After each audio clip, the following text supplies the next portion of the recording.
नमस्कार दोस्तों, मैं सरिता कुमारी। आप सभी का मेरे YouTube चैनल एसकेसी वीडियो क्रिएटर में बहुत बहुत स्वागत है। तो आज हम बात करेंगे एमए हिंदी के प्रथम सेमेस्टर की जो पुस्तक है मध्यकालीन काव्य, उनके जो कवि कविदास जी हैं उन्हीं के व्याख्या भाग के बारे में आपको अब आज बताऊंगी। तो ऐसी और एजुकेशनल वीडियोस के लिए मेरे चैनल को सब्सक्राइब कर लें और उसके साथ जो बेल नोटिफिकेशन आइकन है उसे प्रेस करके मेरी आने वाली वीडियोस की नोटिफिकेशंस को एक्टिव कर लें। यदि आपको मेरा वीडियो पसंद आता है तो वीडियो को लाइक व शेयर करना ना भूलें। तो इसका जो व्याख्या भाग है वो इस प्रकार से है। तो आज की जो महत्वपूर्ण व्याख्या है वो बहुत ही महत्वपूर्ण है और कई बार एग्जाम में आ चुकी है, तो आप इसे जरूर अच्छे से याद करके एग्जाम देने जाएं।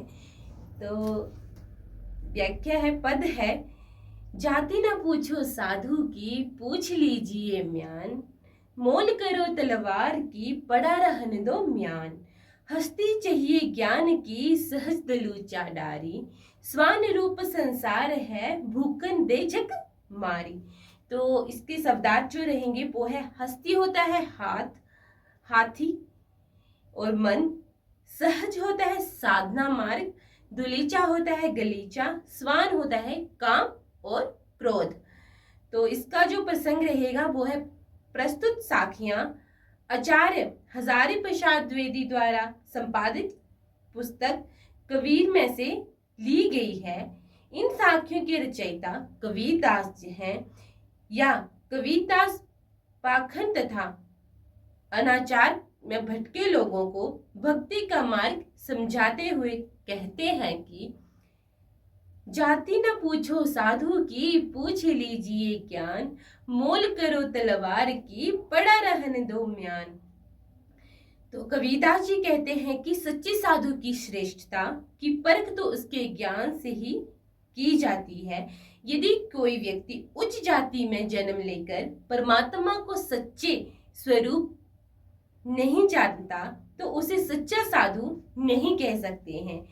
फिर जाति पाति के बंधन तो समाज ने बनाए हैं। उच्च जाति में जन्म लेकर व्यक्ति बड़ा नहीं बन सकता।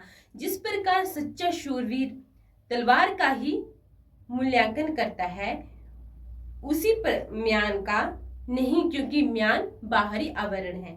उसी प्रकार सच्चे साधु की परख आत्मा की श्रेष्ठता से होती है। हस्ती चाहिए ज्ञान की सहज दलीचा डारी, स्वांग रूप संसार है भूखन देझक मारी। कबीरदास जी पुनः कहते हैं कि सच्चे साधक को ज्ञान रूपी हाथी की सवारी चाहिए और उस पर सहज मार्ग भक्ति का गलीचा डालना चाहिए। भाव यह है कि सहज मार्ग से ही ईश्वर की भक्ति की जा सकती है। जिस प्रकार हाथी की सवारी आगे बढ़ती है और कुत्ते पीछे से भौंकते हैं, उसी प्रकार जो साधक ज्ञान और भक्ति द्वारा परम तत्व की ओर बढ़ता है, संसार के मोह माया रूपी कुत्ते उसका कुछ नहीं कर सकते। लोग आलोचना करते रहते हैं परंतु उनकी परवाह नहीं करनी चाहिए। ये कबीरदास जी ने बहुत ही अच्छी बात कही है कि जाति न पूछो साधु की पूछ लीजिए ज्ञान, मोल करो तलवार की पड़ा रहने दो म्यान। तो हस्ती चाहिए ज्ञान की सहज दुलीचा डारी, स्वान रूप संसार है भूखन दे झक मारी। तो कभी भी हमें किसी की जाति नहीं पूछनी चाहिए, साधु की जाति नहीं पूछनी चाहिए, या मतलब किसी की भी जाति नहीं पूछना चाहिए। हमें उसके ज्ञान का मोल होना चाहिए कि वो कितना ज्ञानवान है। उन्होंने कहा है, कबीरदास जी ने बहुत ही अच्छे शब्दों में उदाहरण देके भी कहा है कि जब हाथी चलता है तो कुत्ते पीछे से भौंकते ही हैं। तो उसी प्रकार अगर मनुष्य ज्ञान रूपी संसार में आगे बढ़ता चला जाएगा तो ये जो संसार पीछे है ये उस पर उंगली जरूर उठाएगा। तो परंतु हमें जो ये संसार हमारे पीछे चला हुआ है और हम आगे बढ़ रहे हैं, जो हमें आगे बढ़ने से हमेशा रोकता है, तो परंतु हमें जो हमारा संसार है उनकी बातों में नहीं आना चाहिए और पीछे क्या चल रहा है उसके बारे में भी नहीं सोचना चाहिए। जो आगे चला हुआ है उसी के बारे में हमें सोचना चाहिए और जो हमें करना है वही हमें करना चाहिए। अगर हम संसार के बारे में ज्यादा सोचेंगे तो जो हम अपना लक्ष्य हासिल करना चाहते हैं वो लक्ष्य हम कभी भी हासिल नहीं कर पाएंगे।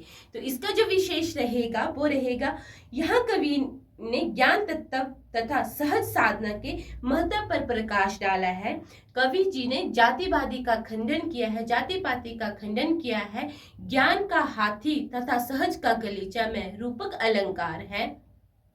सहज तथा सरल भाषा का प्रयोग है एवं शब्द चयन सर्वथा ऊंची तथा भावाभिव्यक्ति में सहायक है। पश्चात गुण सर्वत्र व्याप्त है।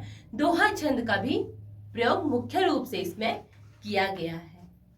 आपको मेरा वीडियो कैसा लगा कमेंट बॉक्स में ज़रूर लिखें। यदि आपको मेरा वीडियो पसंद आया है तो इसको लाइक व शेयर करना ना भूलें।